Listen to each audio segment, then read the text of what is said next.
السلام عليكم ورحمة الله وبركاته. بەڕێزان و خۆشەویستان،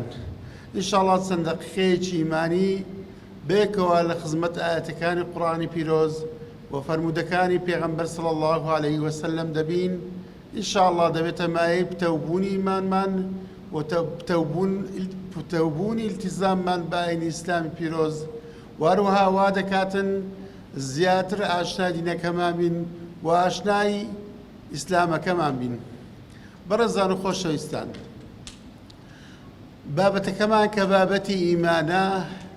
ئیمان و ئیسلام لێک جیانینە. لەبەرەوەی تەماشا بکەین بە زمانێکی سادە پێغەمبەرمان صلی الله عليه وسلم پێناسەی ئیسلام و ئیمانی لە بۆ ئەسحابەکانی کردووە، وەکو لە حەدیثی جوبریل کە ڕیوایەتی هەردوو ئیمامی بەڕێز ئیمام بوخاری و ئیمام موسلیمە و لە زۆربەی کتێبەکاندا نەقل کراوە. حەزرەتی جوبرائیل هاتە سەردانی مەجلیسی پێغەمبەری کە صلی الله عليه وسلم کە حەدیثێکی درێژە ومان خوێندوتمانەوە و بیستمانە و لە کتێبەکان هەر لە منداڵی و لە ئەربعین نەوەوی لەبەرمان کردووە کە پیاوێکی جلوبەرگ سپی خژم و ڕەش هاتە خزمەت پێغەمبەری صلی الله عليه وسلم، لە لای پێغەمبەری صلی الله عليه وسلم دانیشت و کەس لە ئێمە نەیدەناسی حەدیثەکەی ئیمامی عومەر دەجێڕتەوە. قال يا محمد فأخبرني عن الإسلام. داوای لە پێغەمبەری کە صلی الله عليه وسلم پێی بڵێ ئیسلام چییە، پێناسەی ئیسلام، ڕووکردنەوەی ئیسلام بداتێ. پێغەمبەر صلی الله عليه وسلم لە پێناسەی ئیسلامەتیدا فەرمووی ئەوەی کە شایەتمانی بینی کە ئەشهد أن لا إله إلا الله وأشهد أن محمد رسول الله، پاشان إقام الصلاة وإيتاء الزكاة وصوم رمضان وحج البيت إن استطعت إليه سبيلا. بەچەند لەفزاتیە. ئێستا خۆشەویستان تەماشا بکەین یەک لە پێناسە وردەکانی کە پێغەمبەرمان صلی الله عليه وسلم لە بۆ ئاینی ئیسلامی کردیا ئەو پێناسە ئاسانەیە، بابەتبوونە بەچە بە ئەشهد أن لا إله إلا الله وأشهد أن محمد رسول الله، كەوە کەلیمەی تەوحیدە واعترافە بە معبودێکی حەقە خودای ذاتی ئەڵڵایە و اعترافەکە بە هەر شتێکە پێغەمبەر صلی الله عليه وسلم محەممەد صلی الله عليه وسلم بە ئێمەی ڕاگەیاندووە. اعترافە و ملکەتی و پابەندبوون بە هەموو فەرموودەکانی ئەوە. پاشان پابەندبوون بە نوێژە، بە زەکاتە، بە ڕۆژیە، بە حەجی ماڵی خوایە. تەماشا بکەین لە زۆر فەرمودان ئەسحابە هەبوو داوای لە پێغەمبەری کردیا صلی الله عليه وسلم دەربارەوانە. مثلا فەرمودەمانەیە لە بوخاری لە کتێبەکانی تر: يا رسول الله أرأيت إن صليت المكتوبات وصمت رمضان وأديت زكاة مالي وأحللت الحلال وحرمت الحرام فمن أين أنا؟ تماشا كم بين أصحابه بوا بسادة برسالة يا رسول الله أجر بيز نوجه كم بتزواني كرت باشي مانينان وما أنجى رمضان بروجي بوم والزكاة مالي خوم دا أمن لشما پیغمبر صلی الله علیه و فرموتی تۆ لە باشتی هەتا فەرمووتی لەگەر شەیدان و پیاو چاکانی، یعنی ئەو تعقیداتەی خەڵکی لە پێناسەی ئیسلام دروست دەکا، ئیسلام دینەکە فەلسەفەیەکی وا کەستەی ناگا، هەزار و یەک موجەلدی ئەوەندە دێتە کۆڕێ، ئەوەی دەکاتە بەرنامە کاچم وەڵای پێغەمبەر صلی الله علیه و سەلەم لە بۆ ئەسحابەکان بەو نوعی تەفسیری کرد. ئەو تعقیداتە نییە، ئەو وردەکاریە و ئەو میکرۆسکۆپ لە چاوکردنە لە ناو شتام بگەڕێ، ئەو ئیسلامەتی بەو معقەدەی نییە. پێغەمبەر صلی الله علیه و سەلەم چێ پرسیار دەکا حەزرەت جوبرائیل،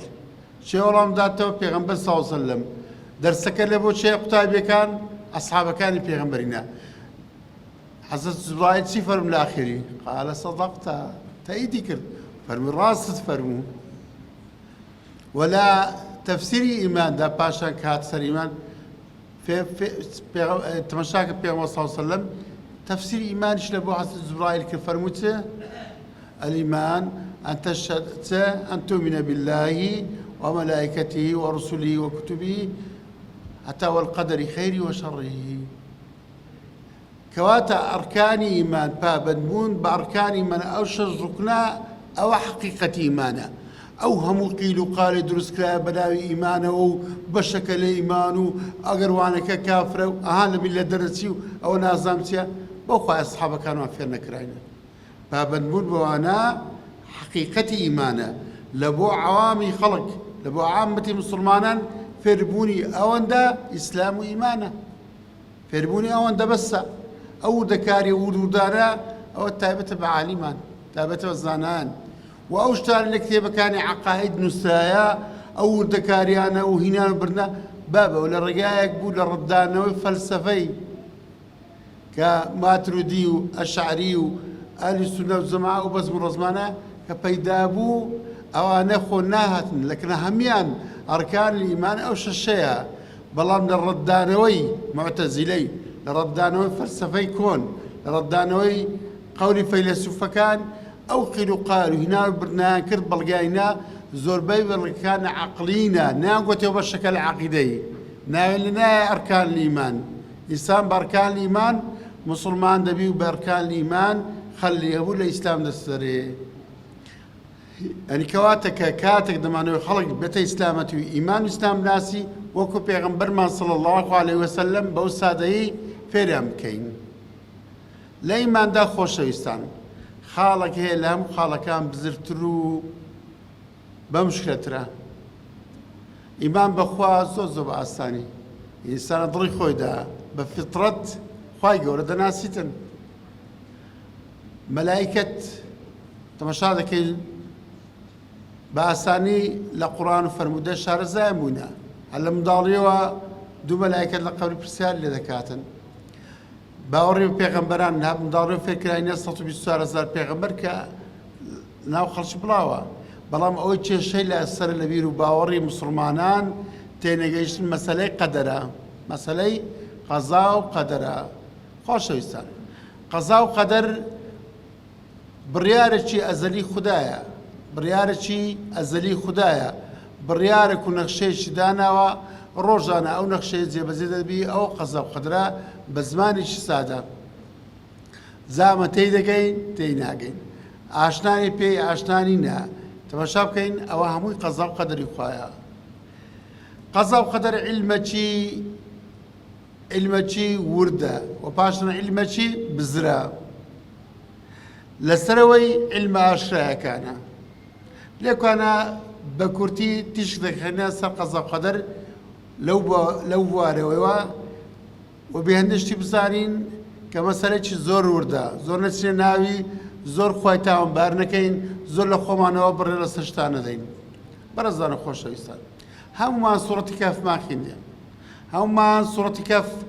زومعان زۆر بمان دەخوێنین و باسی ڕووداوی چێ دەکەین ڕووداوی حەزرەتی خدر العەبد الصالح لەگەڵ چێ لەگەڵ حەزرەتی موسای حەزرەتی موسا خوای گەورە تەوڕاتی لە بۆ ناردووە و پێغەمبەرێکی مرسەلە و لەگەڵ خوایدا بێواستە قسەی کردیان ئەوز خوای گەورە باسی ئەوەی لە بۆ کرد کە لە تووش عالیمتر هەیە هەستا گەڕا لە چێ لە مەجمع البەحرەین درێژ نەکەینەوە لە مەجمع البەحرەین مەوعیدەکەی بوو لەگەڵ ئەو گەنجەی کە لەگەڵی بوو کە گەیشتە مەجمع البەحرەین دیتی پیاوێکی پیر لای بەردەچی گەورە ڕاوەستایە چۆ لای فەرمووت چت دەوێ گوتی هاتیما لەگەڵ دمی فێرە عیلم بم یا موسا ئەتو پێغەمبەرێکی مرسەلی تەوراتت لە بۆ هاتیە سەحوفت لە بۆ هاتیە لەگەڵ خوای مباشر قسەی دەکەی یعنی چ دەوێتن فێرە چ عیلمەک بی تەماشاکە خۆشەویستان ئینسان هەرچەند مەقامی بەرز بی هەرچەند گەورە بی لەوێ عالیمتر هەیە ئەو یعنی ئەو عجبەی کە ناو خەڵکی خۆمان هەیە ئەو کیبرەی ناو خەڵکی خۆمان هەیە ئەو داعیە و تەکەبوڕی ناو هەندێک خەڵکی بەناو ئەهلی عیلم هەیە بەڕاستی کارە ساتە زۆر بتەواضیوە هل أتبعك على أن تعلمني مما علمت رشدا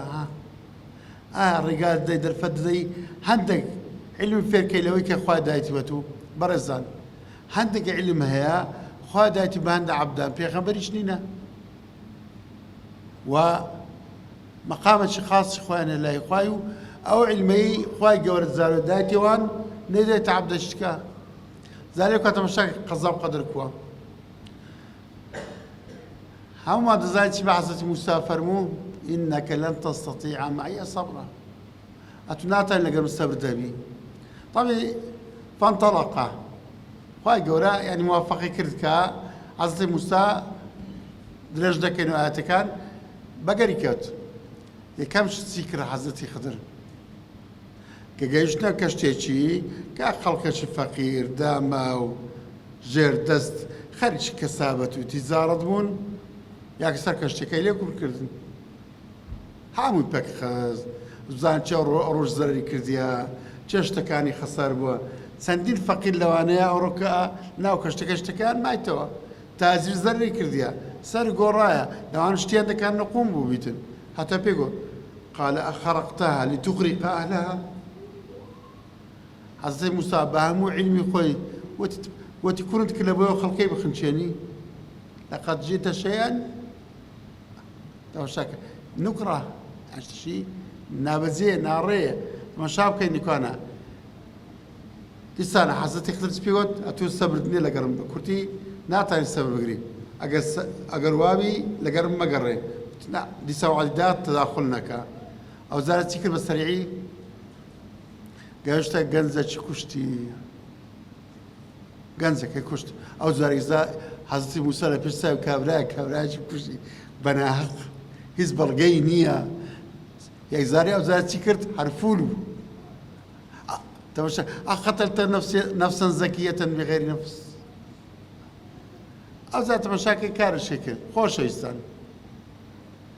باشان كوشتانا كوتايات ساو بيكوتنا كان بيكومون عز يخدر بانج كرت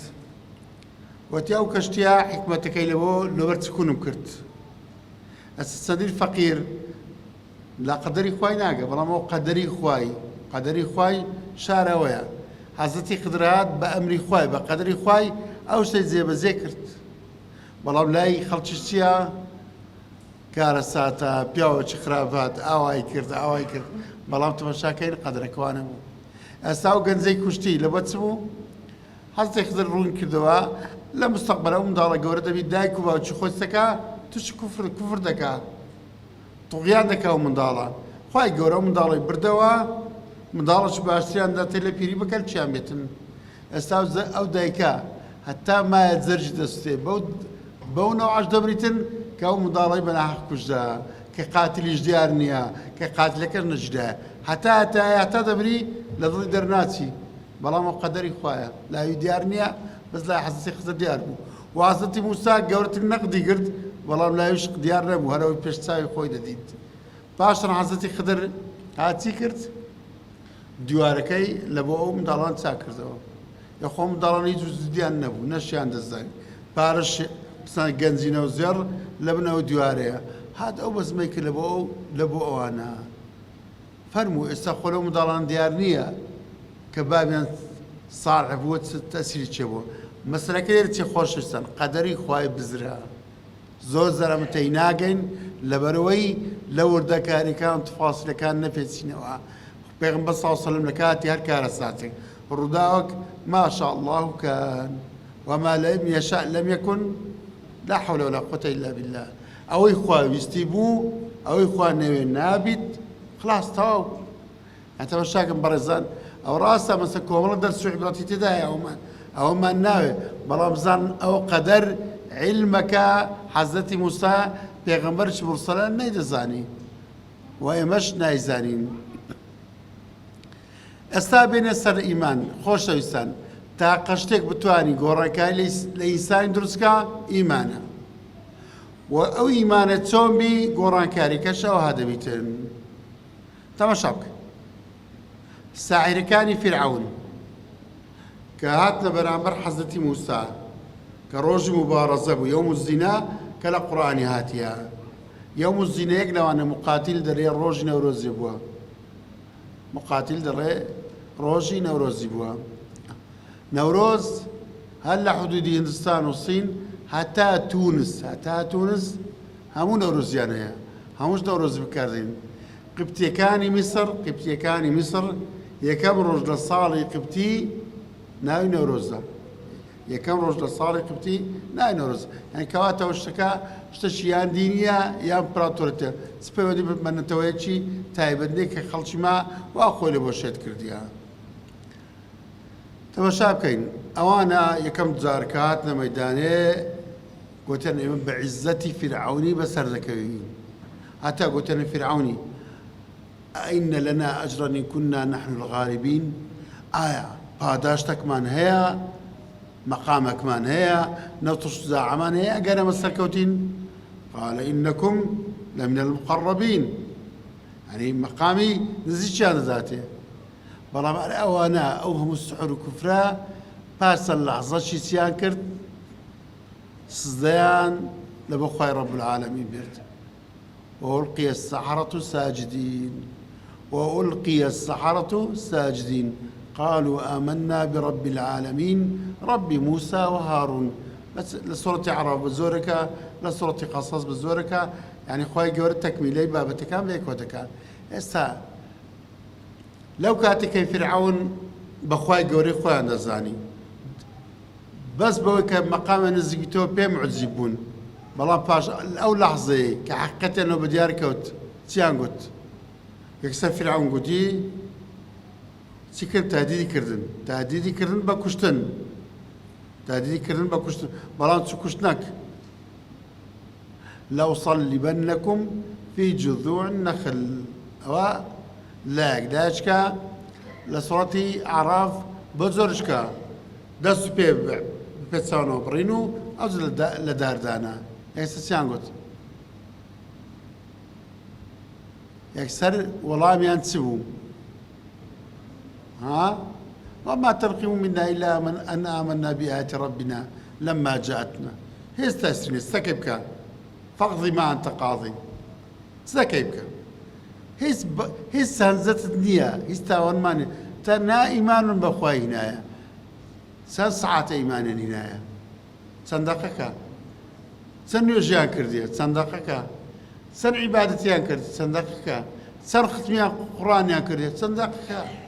سەر حەجیان کردی عومرەیان کردێت چەندەقەکە بەو دەقیقەیە کە ئیمان چوە عەقڵیان چوە مێشتیان کامل گۆڕان ئەو خوایە بەشەری تاقیەی بۆ عەبدەچی بێیهانە و باسیان کرد و بێبنەتیان کرد لە بڕیارەکانیش لێ پەشیمان بوونەوە ئەوە لە دەستەکانی ڕابردوو تەماشا بکەین دەرسی پێغەمبەرانی ڕابردوو لە سەردەمی پێغەمبەری خۆمان صلی الله علیه وسلم ئیمامی عومەر هەمومان دەزانین یەکە لە عنوانەکانی جەبار الجاهلی بوو تەماشا بکەین پیاوە دڕەک پیاوە شەڕانجێژ و خەڵک هەموو لێ دەترسا هەتا محاولەی کوشتنی پێغەمبەری دەکرد صلی الله علیه وسلم بەڵام کە ئیمان چوە دڵی گۆڕا کە ئیمان چوە دڵی گۆڕان کار بەسەرداد بەو عومەرە حەز بە پرسی ورد لە هەموو شتە چێتا لە قەوی فاروقی وەرگرت چەندین ئایەت لەسەر داوا و تەمەناوی لە قورئانی پیرۆزدا بەزیوە کە لە کتێبەکانی تایبەت بەخۆی بە ژیانی ئیمامی عومەر نەقڵ کرایە تەماشا بکەین چ بەشەرەشیە دروست بوو لێک لە غەزایەکان ئەسحابە کاتە لای پێغەمبەری صلی الله علیه وسلم کابرایەکی عەرابی هاوتی هاتمە لەگەڵ غەزای بکەم فەرمووی شاهیدەی کە خوای بێشەریکە و ئەم پێغەمبەری خوایمە فەرمووی بەڵێ گوتی باشە ئەگەر من شەهید بووم جێگام چێیە فەرمووی جێگات باشتە چەندن کە خوڕمایەک دەکەت دەست بوو وتی وەڵڵی هەتاوانە تەواو دەکەم زۆر کاتەکە زۆری دەخانی لە بۆ چونە باش دەکەی خوڕمایەکانی فرەدا ڕۆیشت شەهیدیش بوو تەماشا بکەین ئەوانە هیچ کردەوەیان نەکردێ بە لەحەزات تەماشا کە گەیشتنەوە مەقامایی عەرابیش کاتە لە پێغەمبەری صلی الله علیه وسلم وتی یا رسول الله ئەگەر شەهید بم هەتا لەحەزات ئیمانی نابوو ئەگەر شەهید بم یعنی جێگام چەندە فەرمووی جێگات باشتە لە غەزایەدا شەهید نەبوو ئەوەلی هاتەوە لە دابەشکردنی غەنیمەیان دەشتیاندا گوتن ئەوە لە بۆ تۆ وەڵی من لە بۆی نەهاتیمە لە هاتیمە شەهید بوو لە پێ ناو باشت یعنی تەماشاکە ئیمان کوو گۆڕانکاری دروست دەکاتن ئیمان بەو نەوعی خەڵکەکان دەگۆڕی کەواتە هەر کاتێک ئینسان دێت ئیمانەکەی کۆبوو هەڵسو کەوتی ئەوها دەبی بەڵام وریابن ئیمان بریندار دەبی ئیمان ژەنج دەگری ئیمان کەون دەبی وەکو فەرمودەکانی پێغەمبەر صلی الله علیه وسلم هاتیە کە ژەنج دەگری کە وەکو جلوبەر کەون دەبی ئەوانە دەبی نوێکەینەوە وەکو قاعدەیەش تەماشا بکەین جێگرتی قورئان تەقوا عەمەلی ساڵح زادت و ئیمانن کە لە سوڕەتی ئەنفال هاتووە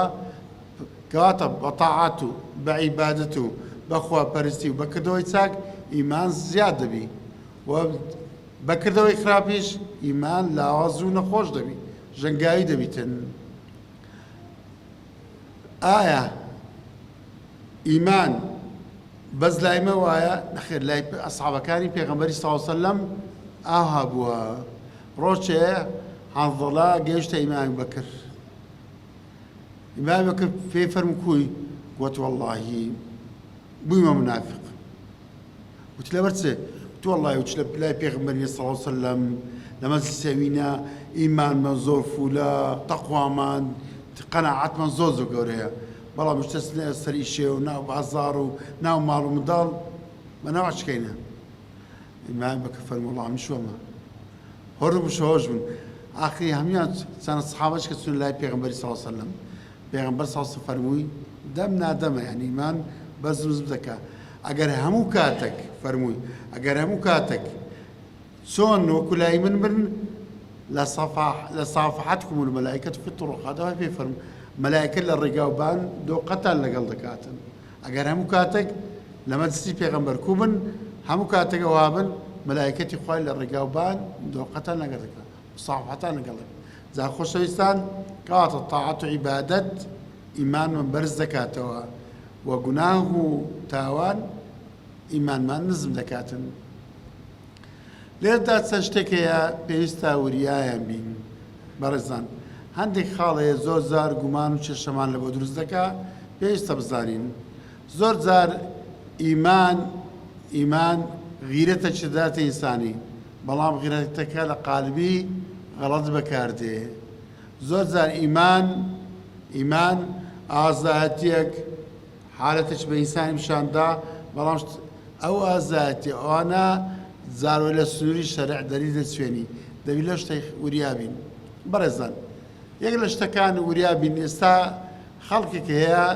زۆر بە خراپی لەگەڵ منداڵی خۆی مەعامەلەیەکە وەڵا نوێژە ناکا کاکە برزانە سنووری شەرع کووە پێغەمبەر صلی الله علیه وسلم هەتا 10 ساڵی ڕێگای نەدایە لە منداڵام درێ لێدانەکەش فوقاهای ئیسلام ڕوونیان کردیتەوە بۆ شتێک گەر لێدانەکەی ئیستیفادەیە بوو نەک زەریە بوو ئەگەر لێدانەکە وای کرد منداڵەکەی جاری هەرتەبی بڕوە نابی لێدەی وەگەر لە حالەتێکی مەسەلەن ئەگەر جێیەکی بشتێنی زەرر بەلەشی بگە نابی ئەوانە ئەو ڕۆکە لەوانەی گەنجێک گەر داکو باب تووڕە من بەڵێ وەڵا لەسەر شتەی دەری دەکەین لەوانەیە فێرە مخەدیراتیش دەبی لەوانەیە فێرە شتی زۆر قۆڕش دەبی لەوانەیە بەگەر گروپی زۆر نەشیا و دوور لە ئیسلام دەکەویتن زالێکانە زۆر وریابن لە کاتی پەروەردە دایکێک چۆن منداڵەکانی خۆی هەر دەستان لە بۆ نێژێ زوری پێ نەدەدان لێشی نەدەدان دەوە کوڕە شیرنەکانم کچە جوانەکانم بۆ خوای حەز دەکەم لە باش شتێ پێکەوە بین کەسان لێماندا نەبڕێ تخواستن هەموو بانوژەکان بکەن و بی لە قیامەتش ئەوە ماڵەکەمان ئاوادان بێر پێکەوە بین دوای کورە دادەبڕن بۆ نەوەی قسە لەگەڵ دەکردن و هەموو تەشجیعی دەکردن لە دەستانەوە لە بۆ ئیمانەکان پتە بیتن لە گەنجینەی زیکرەکانی استیفادە بکەن لە گەنجینەی زیکرەکان چۆن لە گەنجینەکەی زیکرەکان پێغەمبەر صلی الله علیه وسلم بە 4 سەحابەی فەرمووە ئەلا ئەدلوکە عەلا کەنزی من کنوزی الجەنە یەک لەوانە ئەبوو دەردایە گەنجینەک لە گەنجینەکانی باش تێت پێ بڵێم گەنجینە چییە ماڵ و سەروەت و زێر و زی زۆر بە قیمەت شاز ئەگەر ئینسان زۆری خۆش شاردیەوە ئەو گەنجینەیە گەنجینەی زیکرەکان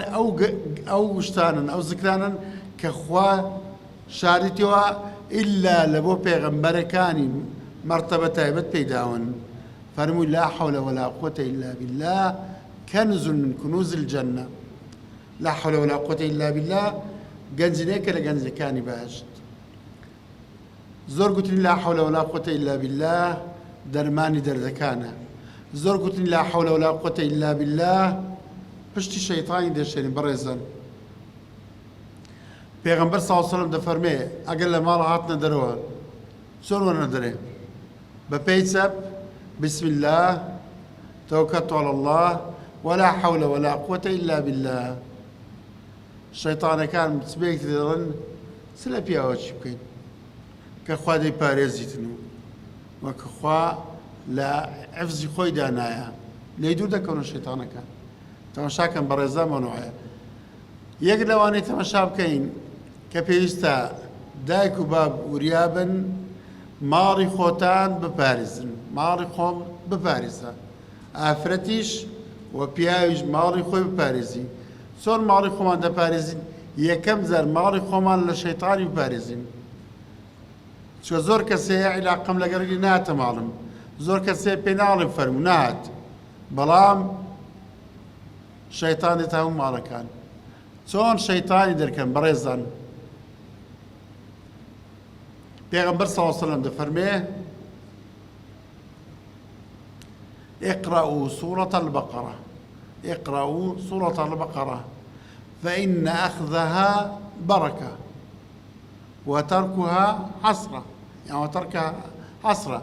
باش دفرميه ولا يستطيعها البطلة دفرميه ايو بردام سورة البقرة بخير سكا سورة البقرة سيا بركته سورة البقرة بركته بركة لها مشتشيا ذاك پیغمبر صلى الله عليه وسلم بفرمي بركتك زور فروانا وهموش تقدقتوا ادي واسينا تركرني حسرة يعني دلتون ديا بيزوقيا شيوانا تتيش ولا يستطيعها البطلة بطلة يعني السحرة وأو كساني لبواري السحر بن بيونديان بس حروا بي يا ساحر بن ناتوان بيخين ناتوان نزش بنوا زور كس خوش إنسان لما عرف خوي ضلتو دكوشتي لما عرفت عقلتي برنابي ضلتو دبي بيزوق دبي بل تصور سورة بقرة نخين والله إني ما كان نخين دي فيستحمو رجع إنسان لبو بركت لبو أي شيطان مالكين تجندا حتى پیغمبر صلى الله عليه وسلم فرمي او مالك قرآن سورة بقرة اللي دكنري شيطان لي إرادة كاتن شيطان لي إرادة كاتن شلون سورة بقرة بخين يكم زال قريب بلايكي بيز تكي بداية سورة بقرة بخينا بلايكي مرحلة دوم كاك سورة بقرة آيات الكرسي بخينا مرحلة سيم بيز آيات بداية بقرة آيات الكرسي دو آيات آخر سورة بقرة لا ما زورش سيرة إمام مسلم لصحيح كي خوي حديثك من الجرتوا دفرمي لا بيغمبري صلى الله عليه وسلم دانشتبون أصحابه كانوا جروا دفرون دنجي درقاق لأسماني هات حضرت زبرائيل دانشتبون فرمي يا محمد أو درقاق لأسماني كراو تا يستا أو درجة نكريته قد درجة نكريته لأسماني باش فرموي أو ملائكتك هتخواري تا استا أو ملائكتنا هتخواري هذا بينس ملائكتك هات سلاي بيغمبري صلى الله عليه وسلم دانشت فرموي يا محمد أبشر بنورين أوتيتهما لم يؤتهما نبي قبلك أي محمد مزجني بي خوا دون نور دايتتو أو دون نور بيشتو ني دايته هيك كسرشي يعني أوسط بسؤال أزال بيغمبرا صلاة والسلام إخوانا سلبية نعم رايته أو دونا هرجي رالي وبيغمبري صلى الله عليه وسلم يكمينيان فاتحة الكتاب دومينيان خواتم سورة البقرة أو دعاتي آخر سورة البقرة سورة فاتحة آمن الرسول بما أنزل إليه من ربه والمؤمنون أو دعاء تخش يستر آخر كي پیغمبر صلی الله علیه و سلم فرمه لە هەر شوێنێکی بخوێنرێ ئەگەر بە ڕۆژ خوێندرا تا 3 ڕۆژان شەیتان ناستەوێ ئەگەر بە شەو خوێندرا تا 3 شەوان شەیتان ناستە و جێگایەی لەبەردە فەرمی منداڵەکانتان فێرکەن خێزانەکانتان فێرکەن ئینسان بەردەوام لەسەرەوانە بەو خوایی بەرەکەتێکی تایبەت لە ژیان و عمری خۆی دەبینی بەردەوام لەسەرەوانە بەیانیان وێوەران بەرەکەتێکی تایبەت دەبینن بسم الله الذي لا يضر مع اسمه شيء في الأرض ولا في السماء وهو السميع العليم لجنزيني ذكر كان برزا لجنزيني ذكر كان أو حديثة خوشويستان لإمام عثمان رواية كراه أو كسر الإمام عثمان رواية كرت لا قشي زلطي للداش لردبي كوا حديثي لبو تابعينان وتابعي تابعينان دجرتوا لما سلش دانشتيا در پیغمبر صلی الله علیه وسلم فرمویتی هر کسک بیانی 3000 او ذکری کرد بسم الله الذي لا يضر مع اسمه شيء في الارض ولا في السماء وهو السميع العليم او قسمني قلتي تا اواريس اشتك زريلي نادا اگر اوار کردی تا بیانی اشتك زريلي نادا اون اشتمشان ذكرت قلت والله اذا ظانم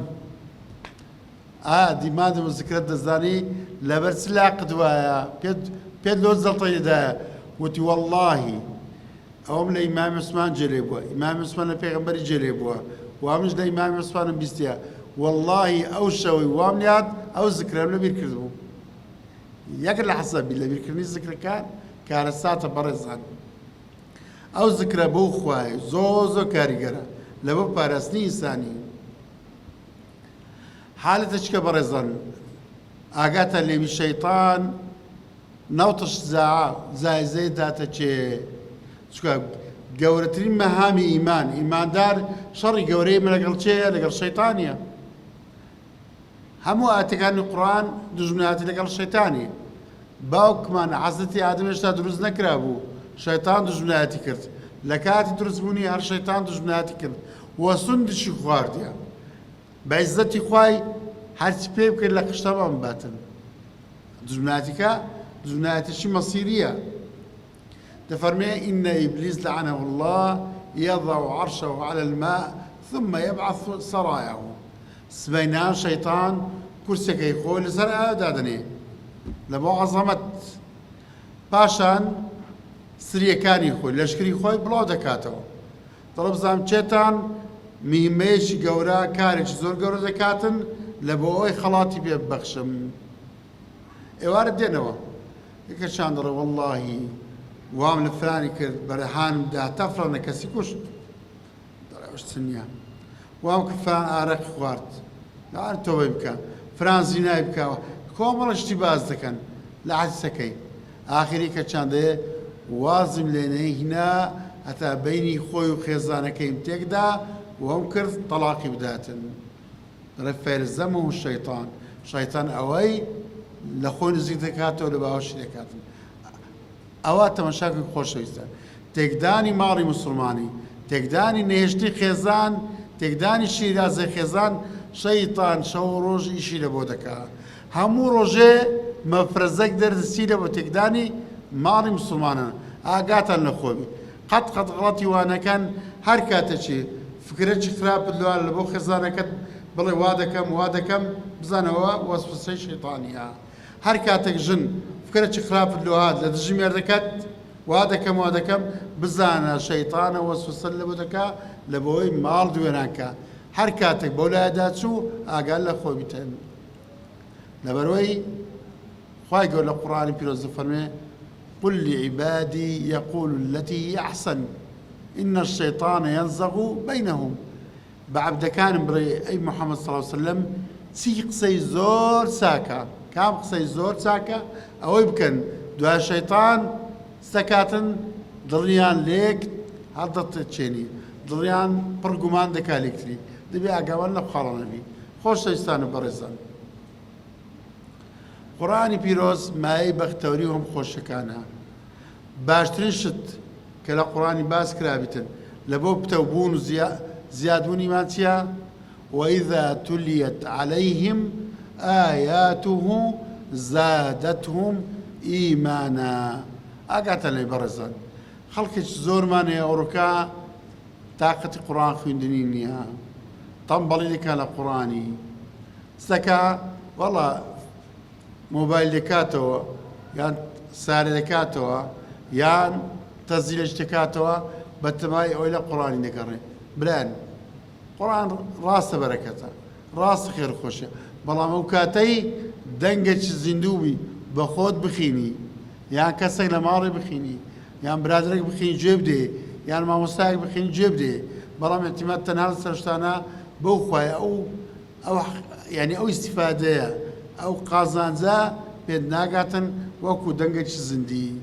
هذا برادر اللي الرقية الشرعي بس تمارس تسجيلك ناخر باب بخود دوباركوا بخود دوباركوا فاتحي بخود دوباركوا لو أنا عند برادر تمشى كان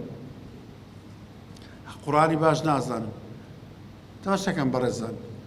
قورتي سورة قرآني فات سورتي البقرة يا دعاء سورة آل عمران دي ونيا بلام السلاح كان لجي سلاح خطر كان سلاح خطر كان القرآن هم شفاء هم بركته بلام سلاح خطر لشنري لا قل أعوذ برب الفلق قل أعوذ برب الناس هاقات النبي ها لو دو سورة كتي قولت تسجدنا كابرا كيف بخونه والله بقرب لبركت والله آل عمران لبركت كاك هرسن عبادة كي تقوي بكي دبي السلاح كان مكاربني قولت السلاح سنة لبوش شر الشيطاني لبوش شر خلقي لبوش وسي تمام شابكين قل أعوذ برب الفلق قال قل أعوذ برب الناس بالنسبة للرداء وكان سردمان خوش ويستن إنسان إيماندار دبي وشيار بي أستمع شاكين عالم لهموي برو آجاواتي قورة درواتن ليكو هذا خوش ويستن بيستا قامان لخوبي يكم شت شر يستا تمشابكين شرك لبين تشندريا روسيا تمشابكين دولة الشيوعية الصين دولة كومنستات الشيوعية أو للايك لولا إيران دولة الشيعية لولا تمشابكين فكري زولكية يعني صراع كلامني أو سيهزية لكو عندها هاو سيهزج بيهزن زالكو إنسان دبي آقاي لإيماني خوي بي شكو براسي أو تسكي بكاردي سش ستمانية نفط وغاز وباشان جنم خوراكا أو زتسشي كوكوجيا يعني تمشى بكين أجمل لوش تنبي ليكو عند مسلمان بيستا براسي دور كيلو لإسراف آفرتي ما دا دور كوتو لإسراف روجي إسراف نما همو دنيا تمشى بكين جرام بوا أو شيء صار ضابط بدينار شبون أسا بس 3 دينارية ولا عند أولادن جرام تريج بوا وتمشى بكين استا دولة زود تشي ستامو بس أولاد المغرب بحساب خارج السوتا حتى البرتغال حتى إسبانيا فرنسا يونان إيطاليا يعني أو أجر جورة دروس بوا براس يعني زرت زوري اقتصادي لو خلق كذا كيوتن زا كمان لبتن بالنسبة أوش بلا خلافي توكلني پیغمبر صلى الله عليه وسلم عند الزار أرزاقي يكسر اللي بو خزانة كان دانا أقاتلني حديث كان حديث صحيح كبيغمبر صلى الله عليه وسلم لبو خزانة كان الزار حساب أرزاقي يكسر كرديها وإمام غزالي لأحياء علوم الدين بزواني باز زكاة خالص كبرزان كدائما بشوش ما عندكاتن أقام اللي بتن هرتي دجي خواه راوستا خواه لناوي دواتن بلام قدري خواه لما ديارنيها أما بعد زلين تمامنا كما شاي إيراني باجو إلى خوي بايبو ناوي خوي غوري شاه يعني يعني ملك الملوك پیغمبر صلى الله عليه وسلم نصيحت من دفكاو نيكر لو كابرا برا ملك الملوكم شكا ملك الملوك بس خدايا هذا بينتو خوي غورو مصيبتي بسرينا سكور رسواي كرت لا اسماني او دولتان الصرا بتاري يك دولت ندريش بيت خواري حتى اللي بيصير بخير اخوان هنا انا خوار ريان بيدا قذافي وتي انا ملك ملوك افريقيا ناوك قوالنا ترى هاي كسبو استاج تمشاوكين زول لشخصيات عالمي لو كان بدرسي لمستوى عالم يعني اقصى خطر عندك براسي دواي قصي خطر هر كات قصي شوازي فرعوني كرا لناودسن هر قائده شوازي فرعوني قصيبك انا ربكم الاعلى او قوي قوله لناوده يصير تمشاكا بس حرف فايت ذا 8 فاخذه الله نكال الاخره والاولى اكثر بس حرف فايت يعني بس تعقيبه تراخيش تداني زور يعني افكاري فرعوني خطرها وخوشمان برزان دعاء باشتريشتا كبردام لسه الدعاء كان يعني غافل بون لدعاء كارثاتا يكم عقوبة مسلمان ورد قل الدنيا سيام يكم عقوبة كبخواي قولا ذات مسلمان سيا محرومي دكا لزي منازا طاقة نامني شو دانشتي نيروانك ايوه لبرايتشي بتن لبقر خوي قصيب كراز نيازك يكم عقوبة لذتي منازات اللي دستوا يكم عقوبة ويا كمان أقبلي لبرب يا صالح كان يا صالح كان يقول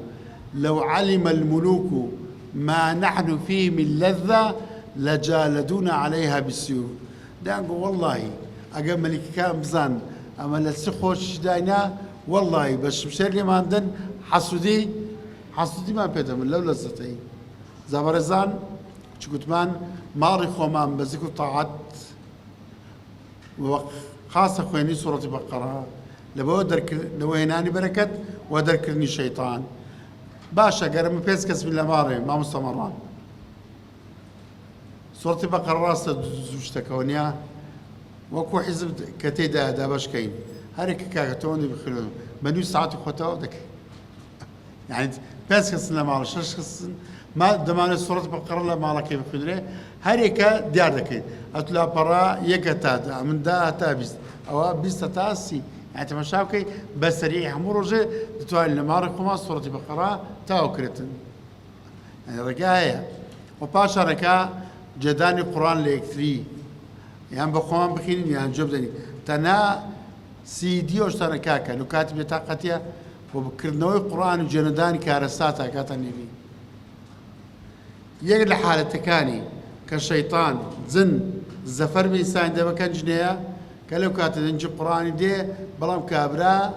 لحالتي وينيا هس لقرآن كراقت بي شيطان أو كاتب زفري بيدبا زور يابن خطرة قرآني كيو جشنا ده وكو كتبان مسألة إيمانيش وكو مسادة ورقن شرشكنكي إيمان مسألة إيمانا مسألة كمان هي كدائما تشع علوزي وقيل وقالد برزان مسألة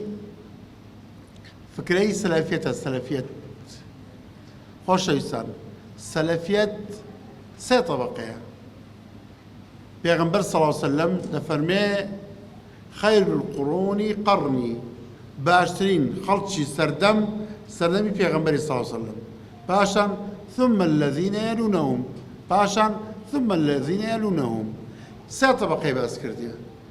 اواني اللي سردمي پیغمبري صلى الله عليه وسلم اصحابه كان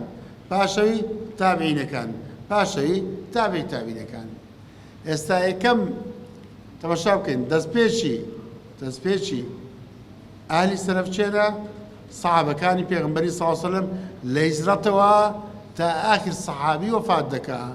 آخر صحابي عندك أبو عامر طفيلي نقل كردي للصدي هجري عندك أنس كوري مالي شار نقل كرديها والحاصل للصدي هجري هس أصحابك نمايا كواتا حتى الصدي هجري أواتيا قرنية كما قرن الدوام قرن التابعين أنا السعيد كوري مستيبا تمشى بكين أو القرنية تمشى كمر الصحابة تابعين كاني بردي الصحابي تمشى بكين لا مدينة بنا ولا مكش بنا أنا بيغمبرنا صلى الله عليه وسلم نديتيا بەڵام ئەسحابەیان دیتە و لە سەردەستیان پەروەردە بوونا ئەوەش لەچی تەماشا بکەین لە ساڵی 200 هیجری کۆتایی پێدێتن تابعی تابعین هەتا چەندی دێتن پاشانەکە وەسیغار تابع تابعین هەتا 303 هیجری 303 هیجری آخر کەس لە عولەمای سەلەف کە وەفات دەکات چێیە؟ ئیمام نەسائیە ئیمام نەسائی لە فەڵەستین لە 303 شەهید کرا کۆتایی بە سەلەفات کەواتە ئەوەی لە بەینی هیجرەتی پێغەمبەری سەڵڵەهو عەلەیهی وسەلەم هەتا 303 هیجری ئەوە سەلەفی سەلەفی ڕاستەقینە ئەوانە ئەوە سەلەفن ئەویت کە پێی ناگوترێ سەلەف هەمووی خەلەفە ئاگەبان لەوە بێ غەڵەتێکی خەڵک ئەو شتێ دەکا و خەڵکی دەڵێ وەڵامە بە تێگەیشتنی سەلەفەوە ئیش دەکەین یان ئەم قورئان بە فەهمی سەلەف بە فەهمی سەلەف چێیە؟ شافعی سەلەفە بوخاری سەلەفە مسلم سەلەفە ئەوانە سەلەفە کاچ ئیمام مالیک سەلەفە ئیمام مالیک لە کەس ئەسحابان دەرسی خوێندیە ئەبوو حەنیفە 7 سەحابەی دیتیە علمی لێوەرگرتینە ئیمامی شافعی لە تابعینەکان علمی وەرگرتیە لە تابعینەکان علمی وەرگرتی کاچم علم مەکە و مەدینە مخر کردەوە یان تەماشا بکەین ئەو عەقڵەتە چی تێنەگەیشتنانەیە ئەوە زان سەلەف 100 ساڵەوە پێش دەست پێ کردیە زۆر بە غەڵەتی کەیشتنا سەلەف ئەو سێ طەبەقەیەیە سەلەفی ڕاستەقینە أو علماء أو ستبقينا وصلى الله وسلم على سيدنا وحبيبنا محمد وعلى آله وصحبه أجمعين خواهي قورا ملاياتي موفق بك خواهي قورا لمن قبول بك خواهي قورا لملاياتي خوش بي خواهي قورا ظلمان خوشك خواهي قورا علما زيادك إيمان من بيزك ولا مصيبة دنيا وقيامة مصيبة دزالها ملايك باريسي آمين والحمد لله رب العالمين